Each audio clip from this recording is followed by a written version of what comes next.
બોળ ચોથની વાર્તા। આ વ્રત શ્રાવણ વદ ચોથના દિવસે થાય છે। વ્રત કરનારાએ સવારે નાહી ધોઈને ગાય વાછરડાનું પૂજન કરવાનું, એકટાણું કરવાનું, પરંતુ તેમાં છડેલ કોઈ વસ્તુ ન ખવાય। એક ગામમાં સાસુ ને વહુ રહે। એક વેળા શ્રાવણ માસના અંધારી ચોથના દિવસે સાસુએ વહુને કહ્યું, વહુ, હું નદીએ નાહીને આવું ત્યાં સુધી તમે ઘઉલો ખાંડી રાખજો। વહુ જરા અકલની અધૂરી હતી, તે ઊંધું જ સમજી। એમને ત્યાં એક વાછરડો હતો, તેનું નામ ઘઉલો હતું।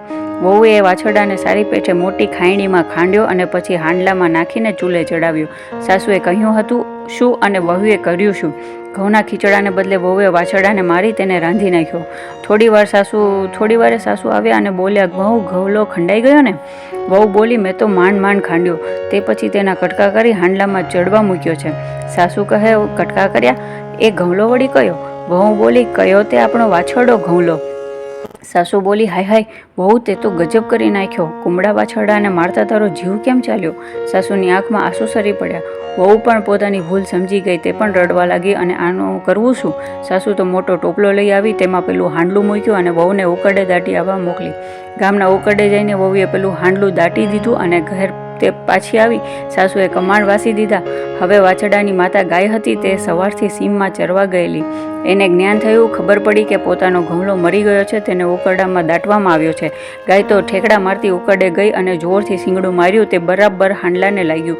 તે સાથે જ તેમાંથી જીવતો વાછરડો ઘઉલો બહાર નીકળ્યો અને ગાય પાસે આવી ચપચપ ધાવવા લાગ્યો। ગામના એક રંગી વાછરડાવાળી આ એક જ ગાય હતી, તેથી ગામની સ્ત્રીઓ તેની પૂજા કરતી। કેટલીક વાર ગામની સ્ત્રીઓ હાથમાં થાળ લઈને ઘઉલાને પૂજવા આવી, પણ ઘઉલો ન દેખાયો, તેથી બારણા ખખડાવ્યા। સાસુ કમાન્ડ ઉઘાડે તો જવાબ શું આપે? અંદરથી કંઈ જવાબ ન આવ્યો એટલે બધી સ્ત્રીઓ પાછી ફરી હતી। ત્યાં તો સામેથી ગાય અને તેનો વાછરડો દોડતા આવી પહોંચ્યા, પરંતુ વાછરડાના ગળામાં ફૂલના હારને બદલે હાંડલાનો કાટલો જોઈ બધી સ્ત્રીઓ નવાઈ પામી। એક સ્ત્રીએ વાછરડાના ગળામાંથી કાટલો કાઢીને બધી સ્ત્રીઓએ વારાફરતી તેનું પૂજન કર્યું।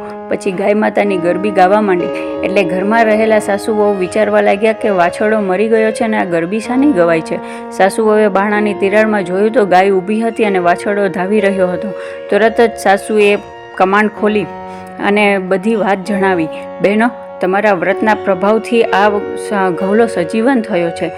સ્ત્રીઓ બોલી, ગાય માતાના શરીરમાં 33 કરોડ દેવતાઓનો વાસ છે, એટલે ગાય માતાનું વ્રત કરનારની મનોકામના જરૂર પૂરી થાય છે। ત્યારથી સાસુ વહુ ગાય માતા પર એટલી શ્રદ્ધા બેઠી કે તેમણે દર વર્ષે બોળચોથનું વ્રત